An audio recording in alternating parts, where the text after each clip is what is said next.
Over this last 7 weeks, we've been going through the seven last words of Christ. And I wanted to finish up tonight, that, with this particular text. And it's found in Luke chapter 23, verses 44 through 46. And it says, "It was now about the 6th hour, and darkness came over the whole land until the 9th hour." By the way, oftentimes crucified victims remained on the cross for days, if not weeks, and that Jesus only lasted a few hours on the cross.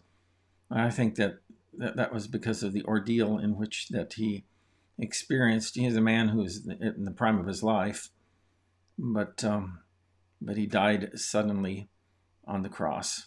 It says, "For the sun stopped shining, and the curtain of the temple was torn in two." There's speculation about why that happened, but it says that we read elsewhere that it was torn in two from top to bottom, and there was a big curtain in the temple that divided the various chambers in the temple. There was the holy place, and then there was the holy of holy places, and that was represented the presence of God. And some speculate that the reason why that curtain was torn in two was because now Jesus, by the rending of his flesh, is that he has opened a way for all people, not just priests, but all people to access the presence of God. And so it says, Jesus cried out with a loud voice. And so this wasn't some sort of cry of defeat, but he cries out with a loud voice. And he says, "Father, into your hands I commit my spirit." When he had said this, he breathed his last.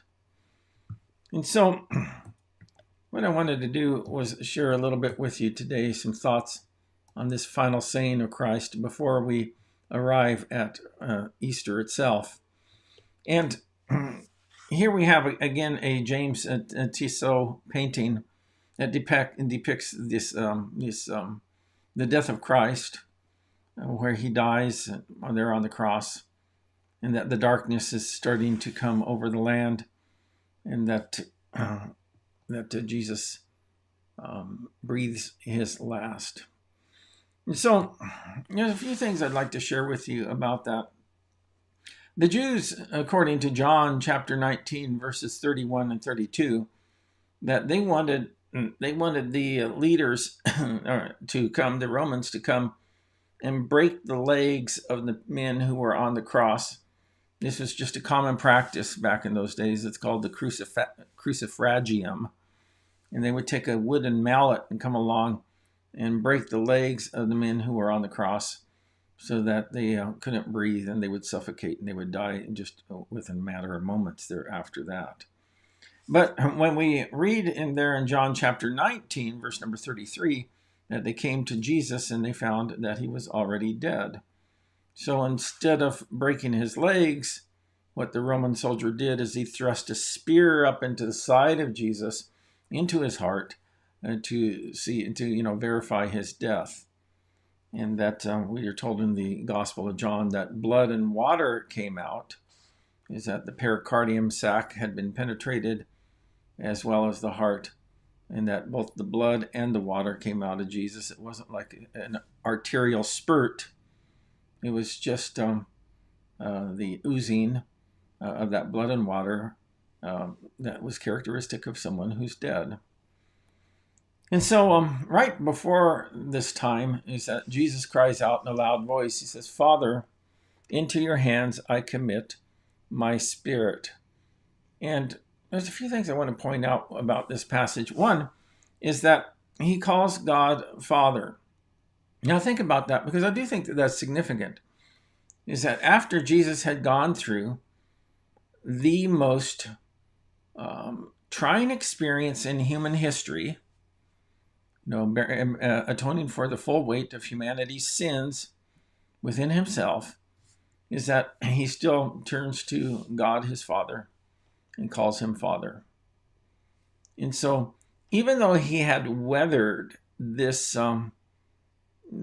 terrible suffering, his intimacy with God had not been broken. That's a good lesson for each one of us, is because, a lot of times people go through difficulties in life, and as a result of that they give up on God. But Jesus understood, and he still, he trusted. I had a friend who would say this, is that when you can't trace God's hand, you could trust his heart. And that's exactly what Jesus did. He trusted his Father's heart and his intentions, and he understood his Father's love and his goodwill, and so he commits himself to his Father. He says, "Into your hands I commit," and that verb "commit" is important there, because essentially what it means is that it's to entrust to another for safekeeping. And we're all going to get to that place in our life where we need to entrust to God for our safekeeping, our spirit, and to believe that he's going to be able to get us safely from here to there, safely from time and into eternity. Finally, he says that I commit my spirit. That when you stop and think about it, everything that is near and dear to us in our lives is, and obviously our loved ones and things of that nature, but what makes us us is our spirit, and that it's precious. It's precious in the sight of the Lord because it's for us, our spirit, for our persons, that Jesus died. For God so loved the world that he gave his one and only Son, that whoever believes in him shall not perish, but have everlasting life. I have a friend who is right now in the final stages of cancer, and that we just learned about this recently, and because I have another friend who's actually been battling cancer too. But we just learned about this lady's battle with cancer, and it's been a very aggressive cancer, and so now she's on hospice. But over the course of her life, she has always been an example of how to walk with the Lord, serving humanity, loving on people, and now she's ready to enter into glory. There's that moment will come for each one of us, the moment where we finally pass through death's door and into the presence of God.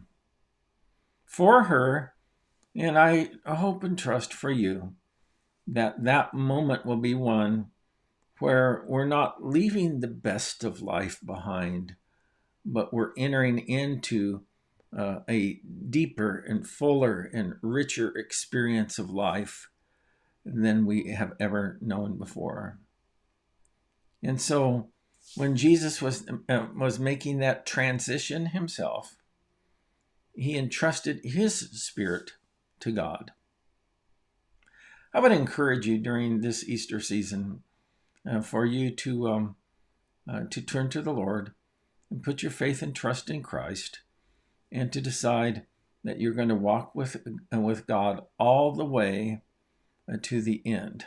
I just heard on the news that now more than ever that Americans have abandoned faith in God. I'm telling you right now, never is a good time to do that, but certainly not now. I would encourage you to resolve whatever doubts that you have, whatever questions that you have, whatever struggles that you have, is that to entrust that even when you can't trace God's hand, you can trust his heart. And so I hope that you have found some blessing in our visits here on Wednesday night. My wife isn't able to be with us today because she's not feeling too well. We had our second COVID shot, and I was feeling a little puny yesterday, but it kind of caught up with her today. And so, but I appreciate you guys spending some time with us, and I hope that you'll be able to drop in for our Easter service this Sunday at 10 a.m. We live stream it, and you can catch it here on the stations that you're watching, or you're welcome to come in person, as that we've been holding in-person church for quite some time now. So that's it for now. God bless you, and may you just be enriched as you enter into this Easter season and continue to walk with God beyond that. Bye-bye for now.